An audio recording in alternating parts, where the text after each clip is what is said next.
Hai, hari ini weekend. Sebenarnya aku mau berangkat ke kondangan, tapi di luar masih hujan deras banget. Jadi sambil nunggu hujan, aku tiba-tiba kepikiran untuk bikin video ini.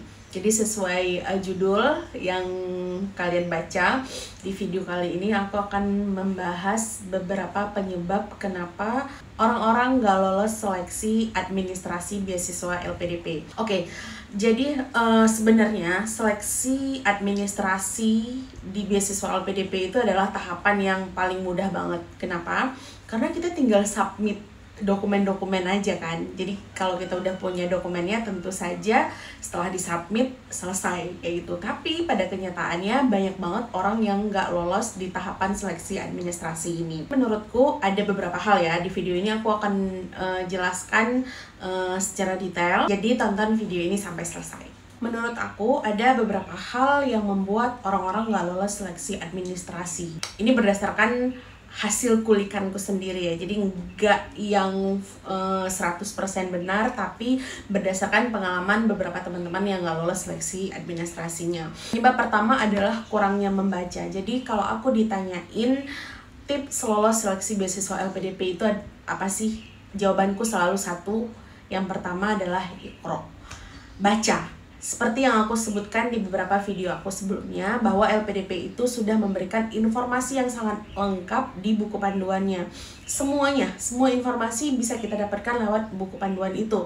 Nah, kalau kita memang benar-benar pengen lolos LPDP, jadi kita harus sering membaca. Membaca semua informasi yang sudah diberikan, lalu pahami apa sih yang diminta, apa yang nggak diperbolehkan, kayak gitu.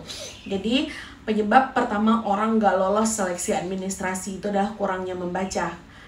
Nggak paham dengan apa yang mau dilamar, terutama jenis beasiswanya, nggak paham persyaratan-persyaratannya itu seperti apa. Jadinya asal input aja dokumen-dokumennya, sehingga menyebabkan nggak lolos seleksi beasiswa LPDP, terutama di seleksi administrasinya. Yang kedua adalah tidak teliti ketika mengupload dokumen. Ada yang salah mengupload dokumen, jadi kayak di KTP yang diisi adalah ijazah, kemudian di kolom atau di bagian ijazah nanti yang diisi adalah surat rekomendasi. Hal seperti ini adalah kesalahan kecil, tapi itu bisa berakibat fatal ya. Jadi usahakan ketika mengisi atau mengupload dokumen itu sesuai dengan bagian yang diminta. Kemudian yang ketiga, kesalahan dalam mengupload dokumen ini hampir sama dengan yang poin kedua tadi, tapi yang membedakannya adalah pernah satu orang cerita dia salah mengupload ijazah. Jadi ijazah yang diupload itu adalah bukan ijazah dia, melainkan ijazah kakaknya. Nah, ini bisa jadi karena dia menggunakan laptop kakaknya, atau bisa juga di dalam laptop dia ada dokumen ijazah kakaknya dan dia tidak menamai mungkin file itu dengan nama dia, cuma ijazah aja, atau nggak tahu seperti apa, tapi intinya adalah salah mengupload dokumen. Yang diupload bukan dokumen milik dia, melainkan milik orang lain. Nah, ini juga harus diperhatikan banget. Jadi kalau saran aku, sebelum kita mengupload semua dokumen-dokumen itu, pilah dulu semua dokumen yang dibutuhkan, satukan di dalam satu folder, dan kalau bisa namai dengan nama dokumen dan nama kita. Misalnya ijazah underscore nama kita. Ini nggak ada sebenarnya di peraturannya LPDP penamaan file itu, tapi buat aku ini adalah salah satu tips untuk memudahkan kita supaya nggak salah mengupload dokumen.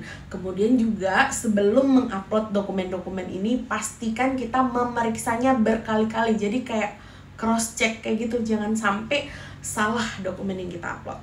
Yang keempat, sertifikat bahasa asing. Nah, LPDP itu kan sudah memberikan aturan ya, program beasiswa A, sertifikat bahasa asing yang diterima adalah bla bla bla, seperti itu. Misalnya di program reguler beasiswa dalam negeri, itu yang diminta boleh TOEFL ITP, kemudian juga boleh IELTS, boleh IBT, dan lain sebagainya. Tapi tidak diperbolehkan untuk menggunakan sertifikat bahasa Inggris Duolingo. Contoh lainnya, misalnya di beasiswa reguler luar negeri misalnya, itu tidak diperkenankan untuk menggunakan sertifikat TOEFL ITP. Yang diperbolehkan adalah IBT dan IELTS dan beberapa sertifikat bahasa Inggris lainnya. Nah, kesalahan ini sering banget terjadi ketika kita tidak memahami dengan baik semua aturan sertifikat bahasa Inggris yang sudah diberikan oleh LPDP. Jadi kayak mau keluar negeri tapi yang diupload adalah TOEFL ITP, itu nggak boleh. Atau misalnya beasiswa reguler tapi yang diupload adalah sertifikat Duolingo, itu nggak boleh karena Duolingo hanya diperuntukkan untuk teman-teman yang dari putra-putri Papua atau daerah 3T. Nah, itu harus diperhatikan. Kemudian juga yang selanjutnya yang terkait dengan sertifikat bahasa Inggris ini adalah skor yang tertera di sertifikat bahasa asing ini tidak sesuai dengan skor yang dipersyaratkan oleh LPDP. Misalnya, untuk beasiswa reguler dalam negeri jenjang magister itu TOEFL-nya adalah 500, sedangkan untuk doktor 530. Nah, ini kadang-kadang ada nih yang doktor tapi sertifikat bahasa Inggrisnya cuma 500, atau yang magister skor TOEFL ITP-nya itu cuma 495 misalnya, seperti itu. Itu otomatis nggak lolos karena skornya tidak sesuai dengan persyaratan LPDP. Kemudian masih terkait dengan sertifikat bahasa Inggris ini, jadi karena banyak banget yang nggak lolos gara-gara bersertifikat bahasa Inggris ini. Hal lainnya yang membuat orang-orang nggak lolos di seleksi administrasi terkait dengan sertifikat bahasa Inggris adalah menggunakan sertifikat bahasa Inggris bukan dari lembaga yang dipersyaratkan oleh LPDP. Ini aku bahas ITP aja ya. Sertifikat bahasa Inggris untuk ITP itu harus dari lembaga resmi yang mengeluarkan sertifikat TOEFL ITP.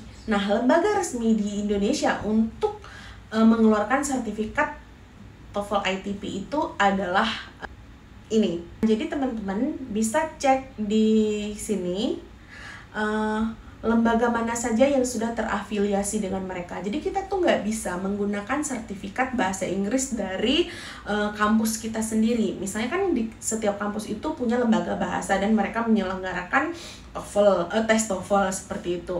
Nah, itu nggak bisa teman-teman. Katakanlah misalnya di UGM itu ada yang namanya ASEP, atau misalnya di UII itu ada namanya SEP ya.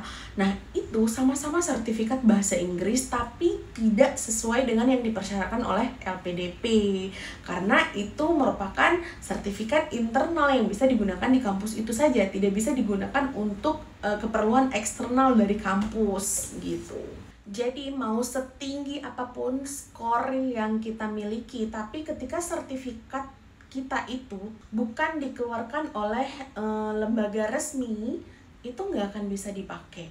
Aku dapat bocoran dari orang dalamnya LPDP ya. Jadi LPDP itu bekerja sama dengan lembaga-lembaga penyelenggara resmi tes bahasa Inggris, baik itu IELTS maupun TOEFL. Jadi mereka itu bisa ngecek dari ada nomor seri yang kayak gitu. Jadi itu bisa dicek oleh tim LPDP yang sudah bekerja sama dengan tim penyelenggara tes bahasa Inggris ini. Akan terdeteksi nanti ini terdata nggak. Kalau di IELTS itu ada yang namanya TRF. Nah, itu ada angka-angkanya, bisa dipastikan nanti akan dicek oleh tim LPDP terkait dengan nomor seri itu. Jadi akan ketahuan nih mana yang benaran, mana yang palsu, seperti itu. Jadi jangan coba-coba untuk memalsukan sertifikat bahasa Inggris, karena kalau ketahuan kita bisa di blacklist loh, nggak akan bisa ikut lagi seleksi beasiswa LPDP untuk tahun-tahun selanjutnya.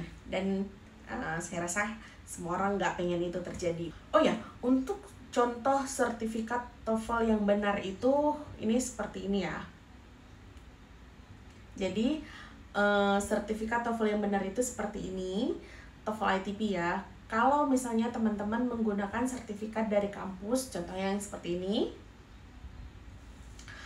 atau misalnya seperti ini, itu otomatis nggak bisa diterima. Dipastikan nggak akan lolos seleksi administrasi beasiswa LPDP.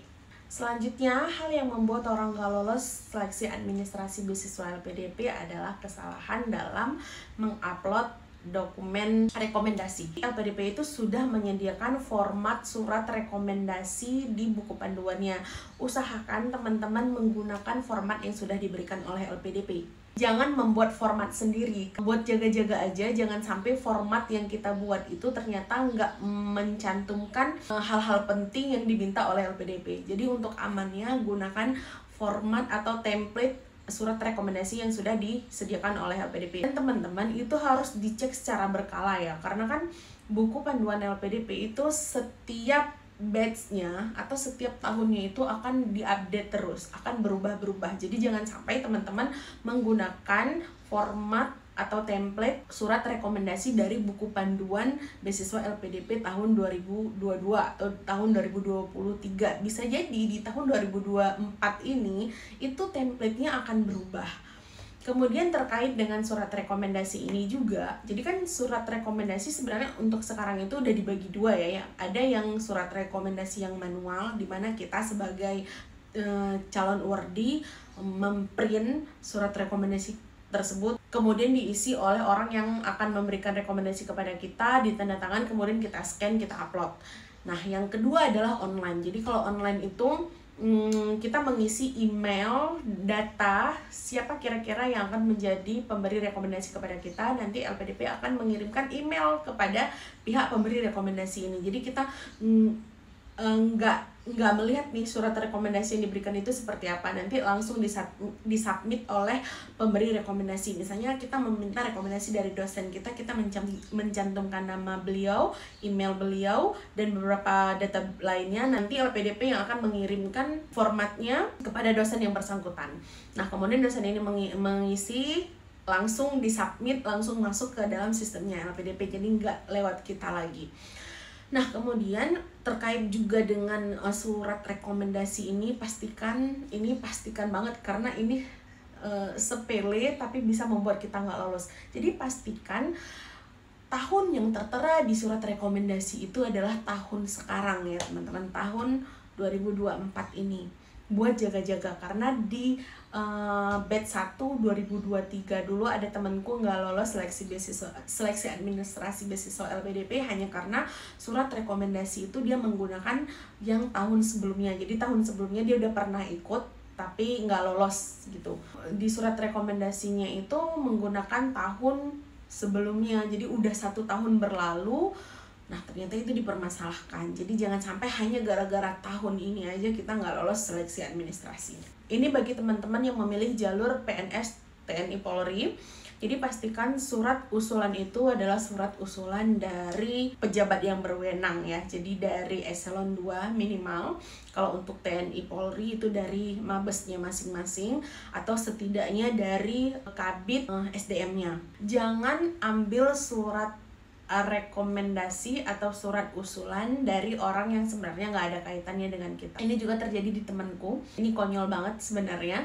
Jadi beliau ini adalah dosen di salah satu kampus. Kemudian beliau menyertakan surat usulan atau surat rekomendasi dari salah satu staf susnya presiden. Mungkin kalau kita lihat secara prestis, ini tinggi banget ya, staf sus loh yang ngasih usulan atau rekomendasinya, tapi ternyata nggak ada hubungannya kan dengan profesi dia saat ini. Harusnya dia meminta rekomendasi atau usulan dari atasannya. Nah, dia nggak lolos hanya gara-gara ini, padahal persyaratan lainnya itu udah terpenuhi semuanya. Nggak lolos hanya karena dia melampirkan surat usulan dari orang yang tidak ada kaitannya dengan pekerjaan dia. Nah, ini hal-hal konyol tapi berefek sekali. Jadi kayaknya itu sih beberapa faktor yang membuat orang nggak lolos seleksi administrasi beasiswa LPDP. Nanti aku coba ingat-ingat lagi kira-kira faktor apa lagi yang membuat nggak lolos seleksi administrasi beasiswa LPDP. Kalau ada, nanti aku akan update lagi. Masih ada waktu beberapa minggu lagi, pergunakan kesempatan ini untuk benar-benar mengecek lagi semua dokumen kita, pastikan semuanya sudah sesuai dengan yang diminta oleh LPDP. Bye-bye!